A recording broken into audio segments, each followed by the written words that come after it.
Classification में आते हैं। क्लासिफिकेशन में क्या है, सुश्रुत ने टोटल 5 टाइप्स बोला है भगंदर का, और वाग्भट ने टोटल 8 टाइप्स बोला है भगंदर का। ठीक है, तो according to Sushrut there are 5 types of भगंदर, जो कि बहुत इंपॉर्टेंट है इनके for theory paper as well as for viva. यहाँ से क्वेश्चन पूछता ही पूछता है। ठीक है, और नाम याद करना ही करना है। तो सुश्रुत के अकॉर्डिंग 5 होता है और वाग्भट के अकॉर्डिंग 8 भगंदर भगंदर होता है। ठीक है, तो 5 टाइप्स क्या है सुश्रुत के अकॉर्डिंग, टोटल नंबर जो दोष के अकॉर्डिंग है, नंबर ऑफ 5 क्या है, वातज, पित्तज, कफज, सन्निपातज और ए फॉर आगंतुज। ठीक है, ये हो गया सुश्रुत का। और वाग्भट ने 8 क्या क्या बोला है, 5 तो बोला ही है एज कंपेयर टू सुश्रुत जो 5 बोला है, और एक्स्ट्रा 3 क्या क्या बोले हैं, जो द्वंद्वज दोषास होते हैं। अब ये जो दोषास होते हैं ना, जिसके सब नाम दे दिए हैं सुश्रुत और वाग्भट ने। तो एग्जाम में ना सिर्फ ये दोष अकॉर्डिंग नाम ये याद नहीं रखना है, इसका नाम याद रखना है कि वातम में क्या नाम है, पित्तम में क्या नाम होता है। तो द्वंद्वज में क्या हो गया, 3 टाइप्स एक्स्ट्रा और बताया गया है वाग्भट ने, मतलब 5 प्लस 3 दैट इज 8। क्या क्या नाम है, परिक्षेपी, अर्शु भगंदर और ऋजु भगंदर। ठीक है, तो वातज में सुश्रुत ने क्या बोला है, वाग्भट ने क्या बोला है, वातक का नाम होगा शतपौनक। शत मतलब क्या होता है 100, और पौनक का मतलब होता है छिद्र। अराउंड इसमें क्या होता है, बहुत सारे छिद्र का उत्पन्न हो जाता है इन द एनोल रेक्टल वाला पार्ट, तो इसलिए इसका नाम दिया है शतपौनक। पित्त, पित्त जो इसका नाम है उष्ट्र ग्रीवा। उष्ट्र मतलब क्या होता है, ऊंट, ऊंट का ग्रीवा। ठीक है, ऊंट ऊंट के गर्दन के समान है, नेक के समान उसका अपीयरेंस हो जाता है भगंदर का, तो इसलिए इस पित्तज का क्या नाम दिया है, उष्ट्र ग्रीवा। कफज का नाम दिया है परिस्रावी, सिंस कफज में हम लोग को पता है वहां पे श्राव होता है, तो इसलिए इसका नाम परिस्रावी पड़ गया। ठीक है, एस फॉर शंभु का वर्ता। शंभु का एक्चुअली जो शंख होता है, शंख वाला का जो पिछला वाला जो पार्ट जो हिस्सा होता है उसके तरह दिखने में होता है, that is called as Shambhu का वर्ता। शंभु मतलब जो शंख होता है उसको कंपेयर किया है। ए फॉर आगंतुज, इसलिए उसका नाम दिया है उन्मार्गी। ठीक है, नेक्स्ट जो 3 पार्ट है, परिक्षेपी, हर्ष भगंदर और ऋजु भगंदर, तो इसको ऐसे याद रख लो पाक करके। ठीक है, पाक करके PAK। ठीक है, तो इसके लिए पी फॉर क्या हो गया, पहले एक दोष कैसे तुम लोग इसको डिस्ट्रीब्यूट करोगे, वात पित्त, पित्त कफ और वात कफ। ठीक है, ऐसे हम लोग करते हैं ना, वात पित्त, पित्त कफ और वात कफ, पाक से। परिक्षेपी, अर्श भगंदर और ऋजु भगंदर। तो ये क्या होता है, ये तीनों में दो दो, दो करके दोषास डिस्ट्रीब्यूट होते हैं। परिक्षेपी में वात पित्त होता है, अर्श भगंदर में पित्त कफ और ऋजु भगंदर में वात कफ। ये बहुत इंपॉर्टेंट है क्लासिफिकेशन। अब आता है पूर्व रूप, भगंदर का पूर्व रूप क्या होता है। भगंदर और पूर्व रूप का सबसे एक इंपॉर्टेंट फीचर होता है कि कटी और कपाल में वेदना मिलता है। तो ये एक इंपॉर्टेंट फीचर है, इसमें कपाल में यानी फोरहेड में यहाँ पर वेदना मिलता है, साथ में कटी प्रदेश में वेदना मिलता है। तो नंबर 1 पॉइंट काफी इंपॉर्टेंट हो जाता है। समझ में नहीं आता है कि कपाल वेदना में कैसे इसका पूर्व रूप हो सकता है भगंदर का, बट ऐसा बताया गया है सुश्रुत ने कि कटी और कपाल में वेदना हो जाता है पूर्व रूप। गुदा जो प्रदेश है उसमें क्या होता है, कंडू उत्पन्न होता है, इचिंग सेंसेशन होता है। ठीक है, साथ में दाहा और शोथ, मतलब दाहा यानी बर्निंग सेंसेशन, साथ में शोथ यानी एडिमा वहां पे मिल जाता है। ठीक है, ये तो हो गया पूर्व रूप। अब इंडिविजुअल हम लोग लक्षण देखेंगे, इंडिविजुअल लक्षण में क्या क्या क्लिनिकल फीचर्स या कैरेक्टरिस्टिक फीचर्स मिलता है। जैसे कि हम लोगों ने अर्श में पढ़ा था कि क्या क्या classic features depending upon the दोषास क्या क्या हम लोग को मिलता है, जैसे वो इम्पोर्टेंट है वैसे ही भगंदर में भी इंपॉर्टेंट है। नॉर्मली भगंदर में कुछ कुछ क्लिनिकल फीचर्स सब दोषाज में सेम मिलते हैं, तो वो लोग डिस्कस करते हैं हम लोग कि पहले तो सबसे पहले ये माइंड पे रखो कि जब भी कोई एक फिस्टुला वाला कंडीशन या भगंदर वाला, भगंदर में बोलूंगा यहाँ पे कि भगंदर वाला कंडीशन जो होता है सबसे पहले वहां पे पीडिका का उत्पन्न होता है। ठीक है, पीडिका, पीडिका मतलब बोल सकते हो स्मॉल स्मॉल वहां पे एक बॉयल। ठीक है, वहां पे पीडिका का उत्पन्न होता है। उसके बाद जब वो पाक होने लगता है, यानी कि मतलब वो जो सपुरेशन, मतलब पाक बोले तो मतलब वहां पे अगर मान लो वो जब उसमें पाक होता है, यानी मतलब हाँ उसमें आस्ते आस्ते जब उसमें सपुरेशन होने लगता है तो उसमें व्रण का उत्पत्ति होता है। ठीक है, तो व्रण वहां पे उत्पत्ति हुआ, व्रण उत्पत्ति के बाद वहां पे वेदना हुआ, वेदना के बाद श्राव का उत्पत्ति हुआ। ये वाला जो क्रम है वो सभी टाइप्स में देखने को मिलेगा। सबसे पहले पीड़िका उत्पन्न हुआ। अब जब पीड़िका उत्पन्न होता है, कब जब पीड़िका उत्पन्न के बाद अगर वो अनट्रीटेड रहा वो जगह पार्ट, तो उसके आस्ते आस्ते क्या होता है वहां पे दाहा और पाक का उत्पन्न हो जाता है। तो उसके वहां से वजह से वहां पे व्रण बन जाता है या अल्सर बन जाता है। अब व्रण जब वहां पे बनता है, अगर इसको अगर हम लोग ट्रीट नहीं किए, इसको अगर हम लोग अपेक्षा किए व्रण को, तो उसमें वहां पे आस्ते आस्ते करके वहां पे वेदना मिल जाता है। वहां पे क्या होता है, वेदना मिलता है, साथ में वहां पे श्राव का उत्पन्न होता है। ठीक है, श्राव मीन्स वहां पे सबसे पहले वहां पे तुम्हारा तुम्हारा सपुरेशन मिलता है। ठीक है, तो इस स्राव वाला या फिर सपुरेशन वो क्लासिक फीचर होता है फिस्टुला का। ठीक है, तो देखो यहीं पर लिखा है शतपोनक यानी वातज में सबसे पहले पीडिका का उत्पत्ति होता है। ठीक है, तो पीडिका कैसे होगा, जैसे शतपोनक जैसे में बताया कि शत मीन्स 100 और पोनक मीन्स होता है तुम्हारा छिद्र। तो बहुत सारे छिद्र, छोटे छोटे छिद्र यहाँ पे उत्पन्न हो जाता है इन केस ऑफ शतपोनक में। तो छोटे मुख वाले अनेक छिद्र वाले, ठीक है, पीडिका का उत्पत्ति होता है। ठीक है, अब उसके बाद क्या होता है, अब निर्मल झाग युक्त स्राव यहाँ पे होता है। वातज में जैसे हम लोग को पता है जो उसका कैरेक्टरिस्टिक फीचर्स होता है फ्रॉथ। ठीक है, वहां पे फ्रॉदी वाला जो कैरेक्टरिस्टिक फीचर होता है वो वातज का होता है, इसलिए यहाँ पे निर्मल और झाग युक्त स्राव निकलता है। उसके बाद क्या होता है, अगर उसके बाद क्या होता है यहाँ पे, अगर वहां पे अगर हम लोग उसको ट्रीट नहीं किए, ये पीड़िका को ट्रीट नहीं किए, वो आस्ते आस्ते व्रण में चेंजेस होता है। ठीक है, वो यहीं पे लिखा हुआ है कि भेदन छेदन तोद वत वेदना यहाँ पे होता है। ठीक है, तो अगर इसको हम लोग ट्रीट नहीं किए तो यहाँ पे क्या पेन मिलता है, भेदन जैसा, छेदन जैसा, भेदन और छेदन, फिर तोदवत मतलब पेन होता है, बहुत सीवियर पेन होता है, जिसकी वजह से इसका कैरेक्टरिस्टिक फ्यूचर यहाँ पे देखने को मिलता है। अगर इसका हम लोग ट्रीट नहीं किए तो हम लोग क्या बोले, वहां पे श्राप मिलेगा। श्राप कैसा मिलेगा, श्राप इस तरीके का मिलेगा कि वहां पे जो वाला जहाँ पे हुआ है तुम्हारा ये जो व्रण उत्पन्न हुआ है, वहां से वात मूत्र पुरुष और शुक्र का गमन होता है वहां पे। ठीक है, वो वात वायु मूत्र पुरुष और शुक्र क्या होता है वहां से बाहर निकलता है। ठीक है, वो जगह से मतलब जहाँ पे व्रण हुआ है, अगर उसको हम लोग ट्रीट नहीं किए वहां से श्राप होता है।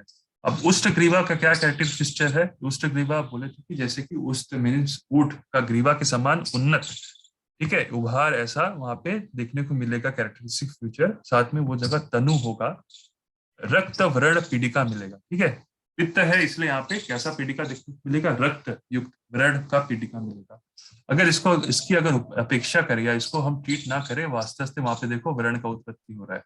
ठीक है, अब व्रण की उत्पत्ति हो रहा है तो उसमें कैसा कैरेक्टरिस्टिक फीचर मिलेगा, वहां पे क्षार अग्नि समान दाह मिलेगा। ठीक है, ये जो व्रण है उसका उत्पत्ति होने के बाद वहां पे क्षार अग्नि समान दाह मिलेगा।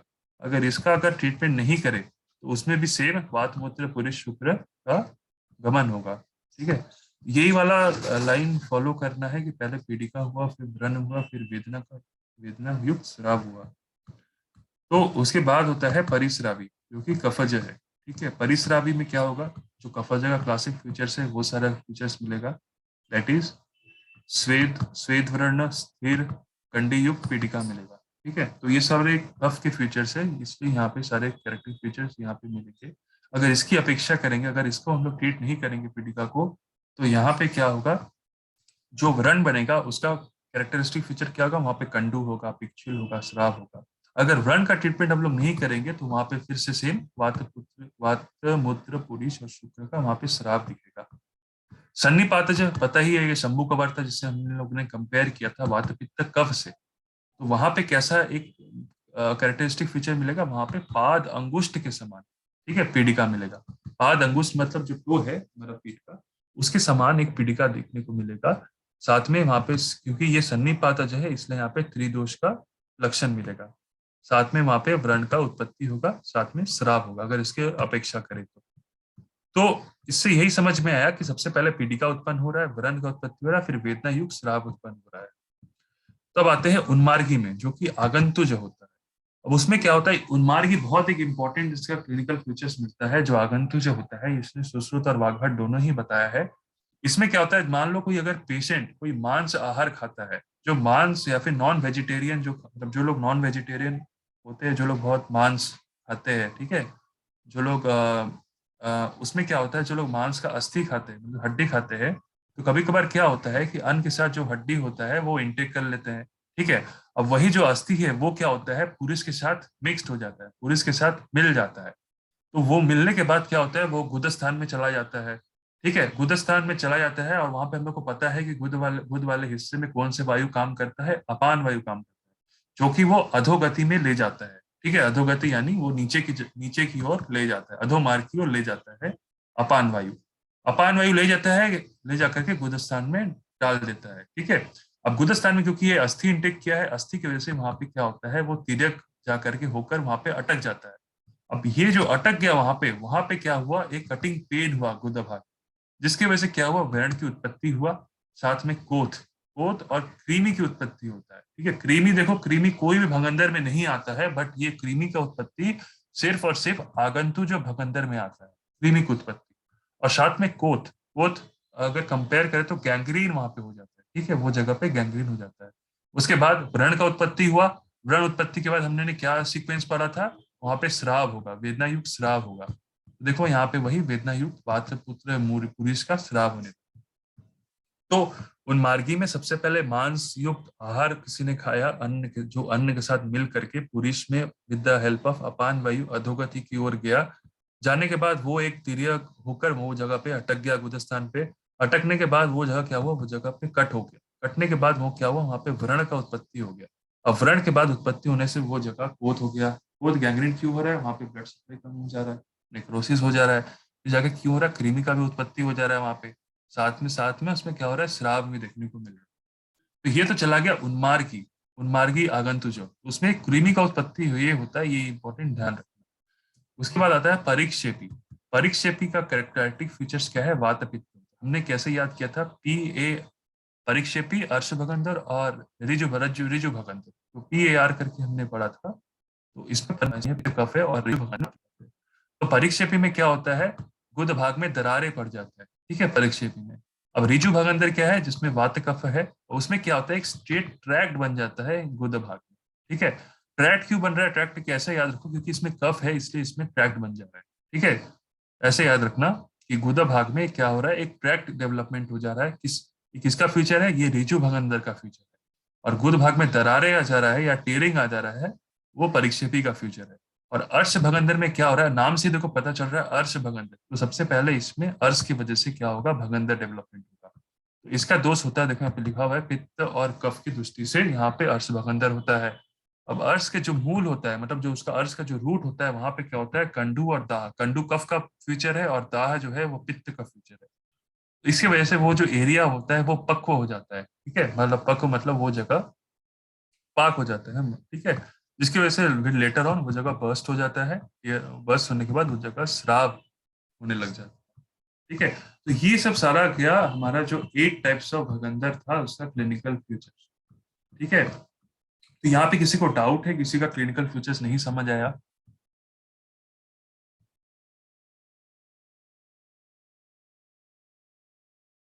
बुझते पेरेছি।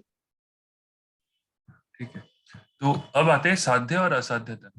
साध्य और असाध्यता में देखो क्या होता है, जो त्रिदोषज होते हैं व्याधि, यानी कि जो शंभु कवर्ता है यानी सन्निपातज है, वो असाध्य होता है। ठीक है, और बाकी जो एक दोषज है, ठीक है, मतलब वात पित्त कफ जो हम लोग ने देखा था, ठीक है, उष्ट ग्रीवा देखा था पित्त का। ठीक है, फिर हमने देखा था इस शतपोनक वात का देखा था, फिर परिश्रावी कफ का देखा था। तो ये सब क्या होते हैं, कष्ट साध्य होते हैं। ठीक है, कष्ट साध्य होते हैं। और साथ में जो द्विदोषज देखा था, ठीक है, जो वाग्भट जी ने बोला था, महाराज परीक्षेपी, रिजु भगंतर और अर्श भगंतर, ये भी कष्ट साध्य होता है। और शंभु कवर्ता जो होता है वो असाध्य होता है। ठीक है, तो अब आते हैं हम लोग ट्रीटमेंट वाला पार्ट। ठीक है, ट्रीटमेंट जो होता है एक्चुअली हम लोग दोष अनुसार चिकित्सा करते हैं। जो दोष प्रीडोमिनेंट होगा उसको उस हिसाब से हम लोग चिकित्सा करेंगे। तो मान लो अगर वो जो पीडिका का फॉर्मेशन होता है वो अभी पाक नहीं हुआ है, ठीक है, अभी ऐसा देखेंगे, अगर वो आम अवस्था में हो, मतलब कि अगर वो पाक नहीं हुआ हो, सपुरेट नहीं हुआ हो, तो हम लोग जो व्रण उपक्रम वाला जो एकादश उपक्रम जो एक्चुअली जो ट्रीटमेंट लाइन ऑफ ट्रीटमेंट है वो हम लोग फॉलो करते हैं। ठीक है, तो जो एकादश उपक्रम है उसको हम लोग फॉलो करते हैं। तो एक्चुअली ये जो ट्रीटमेंट लाइन ऑफ ट्रीटमेंट है, ये व्रण शोफ का भी लाइन ऑफ ट्रीटमेंट है। ठीक है, जब हम लोग व्रण शोफ भी डिस्कस करेंगे उसका एक एकादश उपक्रम वाला चिकित्सा वाला पार्ट, ये इस सीक्वेंस में ही याद करना पड़ेगा। ठीक है, और ये तुम लोग को यही सीक्वेंस में याद करना पड़ेगा। ठीक है, 1 से लेकर के 11, बट यहाँ पे 12 है। यहाँ पे अपतर्पण क्या है, ऑल ओवर जितने सारे व्रण है हम लोग उसको स्पेसिफिक, ये नहीं है, बट ऑल ओवर जितने सारे व्रण है उसको अपतर्पण में हम लोग यूज करते हैं। बट उपक्रम अगर आएगा तो ये हमारा 12 नाम रहेगा, बट इसका नाम दिया है एकादश उपक्रम। ठीक है, तो अपक्व पीड़िका अगर रहेगा, अगर अपक्व पीड़िका रहेगा तो हम लोग उसको व्रण उपक्रम के मुताबिक चिकित्सा करेंगे। ठीक है, व्रण उपक्रम में क्या क्या है, क्या क्या नाम है, अपतर्पण है, आलेप है, परिषेक है। फिर आता है अभ्यंग, स्वेदन, विमलापन। ठीक है, उपनाह, पाचन, विश्रावन, स्नेहन, वमन, विरेचन। ये सारा अभी याद रख लो, जब हम लोग व्रण चैप्टर पढ़ेंगे तो उसमें हम लोग इसको डिस्क्राइब करेंगे एक एक प्रोसीड्यूर की इसका क्या मतलब है। ठीक है, यहाँ से आई थिंक सबको पता चल रहा है कि कौन सा प्रोसीड्यूर क्या होगा। तो विमलापन का मतलब क्या होता है, हम लोग जब प्रेस करते हैं, विमलापन करते हैं कोई व्रण का, मतलब उसको अगर हम लोग बोले तो इसको जब प्रेसिंग करते हैं, मतलब इसका हम लोग प्रोसीड्यूर पढ़ेंगे व्रण में किसका टेक्निक कैसा होता है। अभी बस नाम याद रख करके रखो, विमलापन भी होता है। अपतर्पण, आलेप, परिषेक, अभ्यंग, स्वेदन, विमलापन, उपनाह, पाचन, विश्रावन, स्नेहन, वमन, विरेचन। ठीक है, तो ये 11 व्रण जो उपक्रम है, ठीक है, तो उसको एकादश उपक्रम ये होता है अपक्व पीड़िका का चिकित्सा। ठीक है, अब मान लो वो जो अगर वो जो हिस्सा है वो अगर पक्व हो जाए, ठीक है, पक्व होने के बाद क्या हुआ, अपक्व है होने होता जब होता है उसमें क्या होता है, ट्रैक्ट का फॉर्मेशन नहीं होता है। ठीक है, जो ट्रैक्ट जो बोले थे कि फिस्टुला में या भगंदर में 2 ओपनिंग हो जाता है और उसका ट्रैक्ट का फॉर्मेशन हो जाता है एनल रीजन में। तो अगर वो जगह पक्व हो जाए, अगर वहां पे ट्रैक का फॉर्मेशन हो जाए, ठीक है, तो हम लोग सबसे पहले एशन ही करते हैं। एशन जो अष्टविध शस्त्र कर्म है, वहां पे एक एशन आता है। एशन का मतलब होता है प्रोबिंग। तो सबसे पहले हम लोग जो ट्रैक्ट बना है उसको हम लोग प्रोबिंग करके देखते हैं। ठीक है, एक नाड़ी यंत्र दे करके हम लोग देखते हैं कि वो जगह ट्रैक्ट कितना लंबा है, और ट्रैक्ट का वो ट्रैक्ट का पोजीशन कैसा है, कहाँ कहाँ तक ट्रैक्ट गया है। तो सबसे पहले ट्रैक्ट को समझने के लिए हम लोग वो जगह को एशन ही करते हैं, प्रोबिंग करते हैं। प्रोबिंग करने के बाद हम लोग उसके बाद शस्त्र क्रम डिसाइड करते हैं। ठीक है, इफ अगर पक्व हुआ हम लोग एशन किए, साथ में हम लोग शस्त्र क्रम किए, साथ में हम लोग अग्नि कर्म करेंगे और क्षार कर्म करेंगे, that is kshar with the help of kshar sutra. ठीक है, ये तो हो गया हमारा general line of treatment of भगंदर।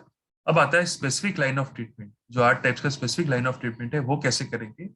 तो शतपोनक का चिकित्सा हम लोग कैसे करते हैं, जो वात प्रीडोमिनेंट होता है। शतपोनक मतलब 100, और पोनक मीन्स होता है अनेक छिद्र। ठीक है, तो उसको हम लोग सबसे पहले भेदन करेंगे। जो अष्टविध सहस्त्र कर्म है, छेदन, वेदन, लिप्त, वेदन, केशन, आहरण, विश्रावन, सीवन, तो उसके अंदर जो भेदन आता है, भेदन कर्म जो आता है, ठीक है, उसके अंदर फोर्ट भेदन के अंदर 4 टाइप्स होता है, लांगलक, अर्ध लांगलक, सर्वतोभद्र और गो तीर्थक। ठीक है, अभी ये नाम याद करके रखो, जब हम लोग अष्टविध सहस्त्र कर्म पढ़ेंगे वहां पे हम लोग ये डिस्कस करेंगे। तो हम लोग सबसे पहले शतप पूर्णक में उस जगह को भेदन करेंगे। ठीक है, उसमें भेदन करेंगे। ठीक है, भेदन करने के बाद हम लोग उसमें शोधन और रोपण का करेंगे प्रण का। ठीक है, तो शतपनक का लाइन ऑफ ट्रीटमेंट क्या हो गया, वी डू भेदन कर्म। ठीक है, भेदन कर्म करेंगे, मतलब वो जगह को हम बर्स्ट करेंगे, और उसके बाद हम लोग शोधन और रोपण करली चिकित्सा करेंगे। ठीक है, तो अब हम आते हैं उष्टग्रीवा का चिकित्सा में। उष्टग्रीवा का चिकित्सा हम लोग सबसे पहले क्या करेंगे, सबसे पहले हम लोग एशनी करेंगे। उष्टग्रह मतलब जो पित्त जो प्रिडोमिनेंट, एशनी वाक्य मतलब वही प्रोबिंग किए। फिर हम लोग क्या किए, शस्त्र करके छेदन किए, मतलब शस्त्र कम करके हम लोग वहां जगह को इन एक्सीजन किए। ठीक है, मतलब वो जगह को काटे। ठीक है, और उसमें हम लोग क्षार कर्म करते हैं। ठीक है, क्षार कर्म किए। क्षार कर्म करने के बाद हम लोग क्या करेंगे, उसको वो जगह को हील करने के लिए हम लोग उसमें तिल कल का, एक कल का यूज करेंगे, मतलब एक कॉटन यूज करेंगे जिसमें तिल तिल जिसमें तिल जो होता है सेसमे, उसको यूज करेंगे, तिल का प्रिपरेशन, और उसमें घृत का लेप देंगे। ठीक है, लेप करने के बाद वो जगह को हम लोग वस्त्र पट्टन करके वो जगह को बैंडेजिंग कर देंगे। और बैंडेजिंग करने के बाद तीसरे दिन वो बैंडेज को हम लोग रिमूव करते हैं। रिमूव करने के बाद फिर से हम लोग शोधन रोपण क्रिया करते हैं। ठीक है, मतलब उसको हम लोग बैंडेजिंग कर रहे हैं, फिर उसके बाद 3 दिन बाद रिमूव करने के बाद फिर से हम लोग वो जगह को शोधन रोपण कर रहे हैं। तो शतपौनक में हमने भेदन किया, भेदन करने के बाद हमने शोधन रोपण किया। उष्टग्रीवा में हमने वही एशन करके शस्त्र छेदन करने के बाद हमने क्षार कर्मा किया यहाँ पे। ठीक है, उसके बाद हम लोग तिल कलका और घृत का लेप दिया, लेप करने के बाद वस्त्र पट्टन करके बंधन किया, 3rd डे रिमूव करके उसको हम लोग फिर से व्रण को शोधन रोपण किया। रिमेंबर कि उष्टग्रीवा में हम लोग अग्निकर्मा नहीं करते, क्योंकि यहाँ पे पित्त प्रीडोमिनेंट होता है, इसलिए इसमें अग्निकर्मा कॉन्ट्रा इंडिकेटेड होता है। ठीक है, अब आते हैं परिसरावी में। परिसरावी में जो कफज प्रीडोमिनेंट था, उसमें हम लोग क्या करते हैं, लेखन करते हैं। ठीक है, वो जगह को स्क्रैपिंग करते हैं, मार को क्या करते हैं, स्क्रैप करते हैं, क्योंकि कफ प्रीडोमिनेंट है इसलिए वो मार को हम लोग स्क्रैप करेंगे। उसके बाद हम लोग क्या करेंगे, क्षार और अग्नि कर्मा देंगे, क्योंकि कफ है इसलिए हम लोग इसमें अग्नि का प्रयोग कर रहे हैं और क्षार का प्रयोग कर रहे हैं दाहन के लिए। ठीक है, इसलिए देखो ये ऐसे भी याद हो जाता है, क्योंकि दोष के अकॉर्डिंग हम लोग चिकित्सा करते हैं, इसलिए प्रोसीड्यूर भी याद हो जाता है। ठीक है, तो उसमें हमने क्या किया, क्षार कर्म और अग्नि कर्म करके दाहन किया। फिर हम लोग उसमें क्या किए, अनु तेल का प्रयोग करते हैं। ठीक है, अनु तेल का प्रयोग करने के बाद गुदा मंडल में हम लोग उसको सेचन करते हैं और गोमूत्र युक्त यहाँ पे द्रव का प्रयोग करते हैं। ठीक है। फिर से मैं बोल रहा हूँ, परिस्रावी में हम लोग पहले मार्ग का लेखन करेंगे, साथ में उसके बाद क्षार और अग्निकर्म करते हैं क्योंकि इसमें कफ का प्रीडोमिनेंट है, और अनुतेल से हम लोग क्या करते हैं, सेचन करते हैं, मतलब इरिगेशन करते हैं। ठीक है, अनुतेल से उस जगह को धोते हैं गुदमंडल में। उसके बाद हम लोग क्या करते हैं, उसको उपनाह या लेप किससे करते हैं, गोमूत्र युक्त द्रव्य से करते हैं। ठीक है। यहाँ पे भेदन लिखा हुआ है शतपूर्णक में, बट कहीं कहीं ये छेदन भी लिखा हुआ है कोई कोई बुक्स में। ये वाला मैं कंफर्म करके नेक्स्ट में बताऊंगा कि ये छेदन या भेदन है। ठीक है, अभी तक भेदन ही पढ़ो, नेक्स्ट में ये शायद कहीं कहीं जगह छेदन भी लिखा हुआ है। ठीक है, बट ये डिस्कस नेक्स्ट टाइम में कंफर्म कर देंगे। तो ये तो हो गया परिस्रावी का ट्रीटमेंट। ठीक है। अच्छा, छेदन का मतलब होता है एक्सीजन, हाँ, और भेदन का मतलब होता है इंसिजन, दोनों में डिफरेंस है। तो परिक्षेपी में आते हैं, परिक्षेपी। ठीक है, परिक्षेपी का ट्रीटमेंट क्या है, जो हमने वात पित्त देखा था दोष, उसमें हम लोग क्षार सूत्र का ट्रीटमेंट देते हैं। परिक्षेपी को हम लोग किस लाइन ऑफ ट्रीटमेंट में करेंगे, नाड़ी व्रण। नाड़ी व्रण जो होता है, यानी जो पाइलोनाइडल साइनस जिसे हम लोग मॉडर्न में कोलेट करते हैं, उसकी तरह हम लोग इसमें चिकित्सा करेंगे परिक्षेपी में। देखो, स्पेसिफिक ट्रीटमेंट याद रखना है। ऋजु भगंदर, ऋजु भगंदर जो वात का वजह है, उसको हम लोग भगंदर वत चिकित्सा करेंगे। जैसे भगंदर का लाइन ऑफ ट्रीटमेंट है, उसी हम लोग ऋजु भगंदर का ट्रीटमेंट करेंगे। अर्श भगंदर का चिकित्सा हम लोग कैसे करते हैं, अर्श भगंदर का ट्रीटमेंट हम लोग फर्स्ट, अर्श से नाम स्टार्ट है इसलिए सबसे पहले हम लोग फर्स्ट अर्श के जैसा ट्रीटमेंट होता है, चतुर्विध चिकित्सा, उसको लाइन ऑफ ट्रीटमेंट फॉलो करने के बाद हम लोग भगंदर का ट्रीटमेंट करेंगे। ठीक है, तो ये क्या 8 लाइन ऑफ ट्रीटमेंट, हम लोग कैसा लाइन ऑफ ट्रीटमेंट हम लोग करते हैं। ठीक है, तो इसके अंदर हमारा शतपौनक हो गया, उष्टग्रीवा हो गया, परिक्षेपी, सन्निपातज, उन्मार्गी को कैसा इसका मतलब तुम्हारा कैसा इसका पैथोफिजियोलॉजी होता है, परिक्षेपी, ऋजु, अर्श भगंदर का, फिर हम लोग ने इसका सारा ट्रीटमेंट डिस्क्राइब किया। तो सब स्पेसिफिक योग है यहाँ पे भगंदर में। ठीक है, इसमें सबसे स्पेसिफिक योग, इतने सारे योग हम लोग भगंदर में यूज करते हैं, और यहाँ से संहिता में भी ये सारे योग का वर्णन किया हुआ है। जैसे भगंदर नाशक तेल है, श्यांदन तेल है, त्रिफला तेल है, अभ्या अरिष्ट होता है, विडंग आदि लय होता है, गुडिच आदि लय होता है, शिग्रु गुकुल होता है। तो इन सब में से सबसे इंपॉर्टेंट याद रखना कि श्यांदन तेल, श्यांदन तेल ये बहुत इंपॉर्टेंट है। ये वाइवा में भी पूछते हैं कि भगंदर का एक मतलब इंपॉर्टेंट एक ऐसा योग बताओ, यहाँ पे संहिता में ऐसा विविड डिस्क्रिप्शन है। ये सारा तो बाकी तो है, बट ये होता है ना एक्सेप्शन कि ये सिर्फ भगंदर में ही ऐसा बोला गया है, मतलब इसका फलश्रुति है, मतलब इसका एक ऐसा इंपॉर्टेंट जो तेल यहाँ पे भगंदर में है, मतलब ये यहीं पर ही सिर्फ बोला गया है, दैट इज श्यांदन तेल। ठीक है, तो ये याद रखना। ठीक है, ये खत्म हुआ हमारा भगंदर। भगंदर का अगर भगंदर पूछता है 15 मार्क्स का, तो ये सारा लाइन ऑफ ट्रीटमेंट लिखने के बाद अगर ऐसा लगे कि ये कब पढ़ना है, साथ में इसका फिस्टुला इन एनो से मॉडल कोरिलेट करके लिखना पड़ेगा। ठीक है, तो भगंदर, अर्श, ठीक है, परिकृति का यहाँ से 15 मार्क्स का क्वेश्चन रहता ही रहता है, और वाइवा के लिए भी बहुत इंपॉर्टेंट है।